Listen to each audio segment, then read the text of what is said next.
Hi everyone, I'm Jimmy Conrad. Greg and Shep couldn't make it for extra time today, so I'm taking over. Hey! What do you think you're doing?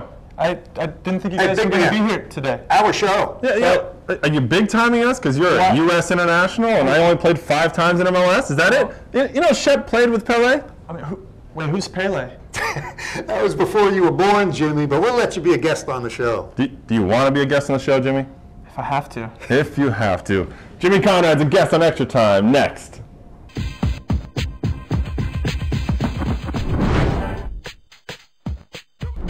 Welcome to the show, everybody. I'm Greg Lawless alongside Shep Messing, and this is Taylor Twellman. And today is the third part in a 4-part series previewing the 2008 MLS season. And today we have Taylor Twellman from the New England Revolution and also Jimmy Conrad from the Kansas City Wizards will be joining us a little bit later. But let's start with you, Taylor. Welcome to the show, first of all. Thanks for having me, boys. And we're going to use you sort of to preview the New England Revolution season coming up. Now, let's start off, though, with 2007. Oh, that's awesome. Good start. A rough end to the year. Third MLS Cup loss, this time to Houston 2-1. You had the lead again, and it fell apart at the end. How do you come off of that? Obviously, therapy is talking about it. You know, when you lose 3 finals in a row, it's difficult. 4 and 5 or 4 and 6 years. It's difficult, but on the other hand, we got there.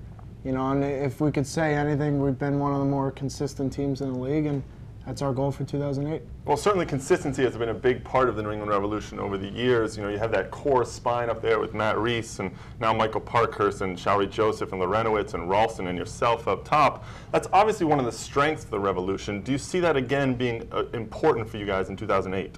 Yeah, you know, on the other hand, we've had a huge turnover for the first time, you know, since I've been here in 7 years. We've had a turnover of losing 4 starters. It's something that, you know, obviously, you know, we got a lot of questions, but you can't really question Steve Nicol. You know, he's done what he's done, and he's obviously proven to us that he's gotten us in the right, you know, frame of mind and the right framework. Taylor, talk about those core players again. Obviously, the motivation there. Most teams in Major League Soccer, as you said, would trade places to get to the final every year. So those core players and Steve Nicol, the motivation's still there to perform well? Yeah, it always is. I mean, you could say the same thing about Houston. You know, 2005, 2006, and 2007, the 2 best teams have been us and Houston. And it's been without a designated player. You know, it's been with a core group of guys, and I think that says a lot. Now, both of us have a little turnover, and it's anxious to see where we go. Now, you've lost Pat Noonan, you lost Andy Dorman. That's 14 goals together between the 2 of them. And in the back, you lost Avery John and James Riley. How are these guys, the new guys coming in, Kenny Mansally and Adam CRISTMAN from last year, the rookie, how are they going to start to gel? They have to step up, don't they? Well, they have to. You know, for me, being a forward, Andy Dorman and Pat Noonan are the only reason why I'm sitting here. You know, and you throw Steve Ralston and Showery in the mix, but those 2 guys are special, you know, and to lose those guys, obviously it's going to hurt, and Kenny and Adam definitely know they're going to have to step up, or, you know, someone else off the bench. You just don't know yet, and that's kind of the uncertainty that I've never had to deal with being in New England. We knew from day one, we knew what we were going to do. We knew we were going to come out, fight our, you know, rear ends off, and hopefully score more goals than the other team. And Taylor, if I look at a weakness, I'd signal out 2. I mean, personally, I love Steve Ralston playing out wide right instead of centrally. I think that makes 2 of us. I also question maybe in the back line. You've got Albright and Jay Heaps, but they're really both right backs. Who's going to play left back? That's why I don't get paid the big bucks to make that decision. You know, you take Jay Heaps on the field any given day, and when you get to add a, you know, caliber player of Chris Albright, you add him. Now it's up to Steve Nicol to find the right combo. I think he will.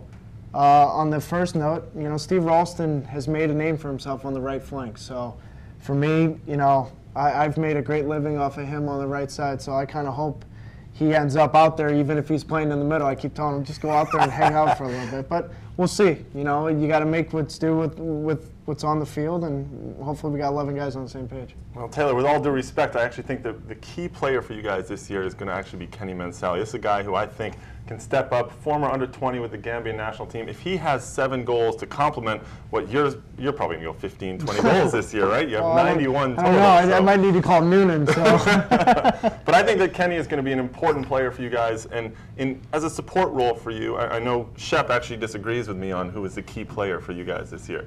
Yeah, Taylor, I think you are definitely the key player, and I have to ask you about 2 things. The big news in the offseason, your potential transfer to England. It didn't go through. The league turned it down. So I think you're the key guy. I mean, what was your mindset at the time, disappointment? And what's your mindset right now coming into the season for New England? Well, on both notes, first I'll start with the Kenny one. I think Greg's right. I think it's going to be a committee.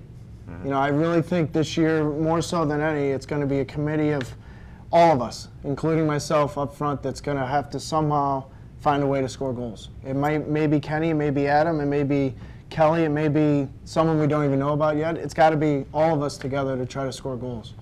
The other part, obviously it's disappointing. I'm not going to sit here and lie to you guys. It's your job, and you get compensated, and you only do this once. And my dream has always been to go to England. I've never had the opportunity to get a work permit in England. I finally did, and I'm not going to lie to you guys, I was smiling when I found out I could get the permit.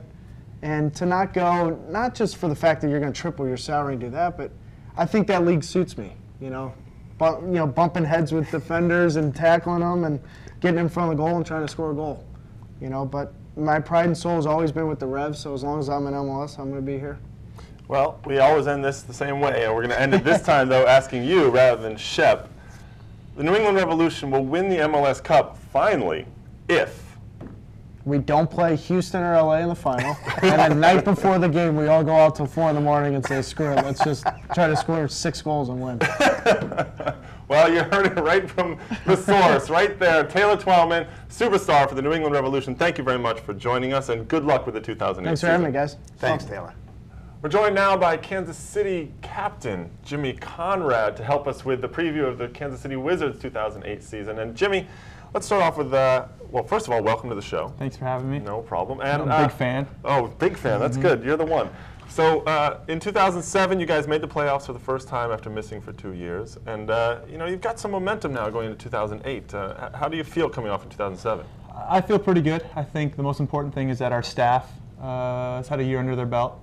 They kind of now can put their fingerprints on our team, as opposed to, when you come in and take over another person's team, you're still dealing with, the old mentality and the old way of doing things. And I think now that the staff's had a full year and now a full preseason, we're definitely buying into their philosophy, and now we just have to go out there and execute. Well, that staff has had a very active offseason. They've gotten rid of a couple of players. Well, they lost Nick Garcia in drafts, and they lost Jose Burciaga to Colorado, and of course they lost Eddie Johnson going over to Fulham, but they brought in some guys, and the big name obviously is Claudio Lopez. Yeah, Claudio's obviously a world-class player. He's proven that over a number of years. Some people would argue he's at the twilight of his career, but we still think he's got a lot of years of experience to offer us. I think the most important thing for him is his quality and his class on the field, and how that permeates through the rest of the team. I think just his composure on the ball, what he's looking to do, how he creates space, just makes people around him better. And I think the most important guy that he's going to make better is Carlos Marinelli, our number 10.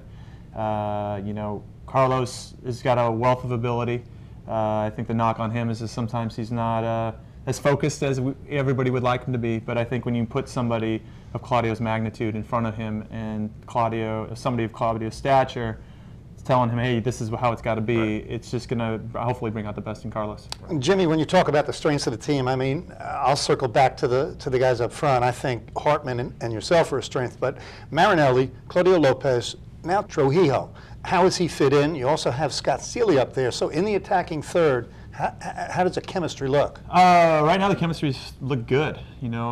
Some of our ball movement, I get caught watching, how the guys are playing off of each other, and it's been amazing to see just how instantaneous that's been, that transition. You think, oh, it would take them, a couple weeks or whatever. It's been within a couple of trainings. All of a sudden these guys are clicking and moving and understanding where they want to play the ball. And so Scott's been hurt a little bit during this preseason, but he's a good hard worker. He's clearly shown he can prove to be a goal scorer in this league, and I think he's going to benefit a lot from having Claudio, because it's going to take away a lot of attention from him, and he can get in there and continue to get his goals. Well, there's a question that comes up in that one of the other changes that Kurt Onalfo has done is to go with a 3-5-2 during the preseason. He's talked about how it gives him flexibility, because he can always sort of revert to the 4-4-2 when the game dictates that. But the 3-5-2, how are you guys fitting in that? I know you're sitting in the middle, and some question marks on the flanks of you right there in the defense. Well, as long as I'm pulling the strings, I think we're going to be that's all that matters for them, right?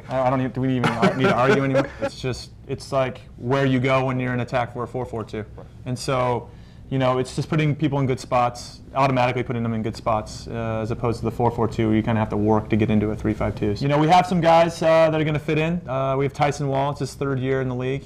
He's ready to go, ready to prove himself. Jack Jewsbury can slot in next to me. He's proved that he can be a very good defender in our league, despite the fact that he probably doesn't want to be known as a defender. Right. We have Chance Myers as well, who can play in the back. Michael Harrington, both young players who have a lot of good subtle qualities about their game. You know, just whether it's passing the ball to the right person's foot or the weight of their passing, and so they're very exciting young players. And so really, we probably just go with who's the hot hand, who's playing well, and that'll slot in next to me. And actually, who takes orders the best. Well, of course, it's all about. Of course, the 5 in the midfield should also help Carlos Marinelli a little bit. I think Marinelli is actually going to be a key player for you guys this year. You talked about how with Lopez in front of him, almost, you know, one of his idols probably growing up, to think when Lopez is telling him do this. But there's also the having 5. He has a little more time and space and a little more leeway to run the attack. Yeah, I mean, if we're going to talk about Kansas City's past, he's taken over the Preki role a little bit. A little tough. Yeah, well, yeah. Jimmy, I actually think in this new formation, you are the key player. I know Kevin Hartman has been on a slim fast diet, lost about 10 pounds, looking good. But that, you alluded to it. I mean, it is your responsibility, not just physically, technically, to perform on the field, but you've got to orchestrate back there. Whether it's the wide midfielders getting back, tracking back, or Zavagnin, Sasha Victorine, you're going to have to coordinate what's going on in the back. You know, yeah, there's definitely a lot of responsibility on me. Ultimately, it's on all of us, especially the older guys, to make sure that we're all on the same page. We've done a much better job of our communication this year, and that makes it a lot easier for me. Well, there's some great momentum in Kansas City right now. Obviously, the new owners are putting their stamp on it. The new coach is putting their stamp on it. But, Jimmy, we have to ask one question. Kansas City will win the MLS Cup if? I score 12 goals. Oh, very nice. It's as easy as that. Your center back comes up and scores a dozen goals, and you win MLS Cup. Well, Jimmy, thank you very much for joining us today for this preview. And Kansas City made the playoffs last year. I think they might be doing a little better this year. Well, good stuff from both Taylor and Jimmy. It's really nice of them to stop by and join us. Now, Shep, we have to predict where their 2 teams are going to come in the standings. You have Kansas City pretty high up there, don't you? Well, Greg, start with New England. I think they're going to have a little bit of a hiccup. I think they will finish 2nd in the East, and I'm loving Kansas City. I like Conrad in the back. They spent the money on the DP up front. I'm predicting them 1st in the East. Wow, going from the 8th spot to 1st. Well, I agree with you about New England as well. I put them actually at 4th, which is maybe even bigger than a hiccup. It's more like a cough. I think they're going to struggle, but they will eventually get into the playoffs, and they're always dangerous in the playoffs. And I'm having Kansas City come in 3rd. I think they're definitely going to improve. I think they're going to be very dangerous come the playoffs, though. So that's all the time we have for you today. We have another show coming up on Friday. Well, I should have known. I should have known. We have another show coming up on Friday. If you have any comments, you can email us at extratime@mlsnet.com. Join us for Friday for the end of our 4-part series previewing the 2008 season. Shep and I will be here. We'll take it around.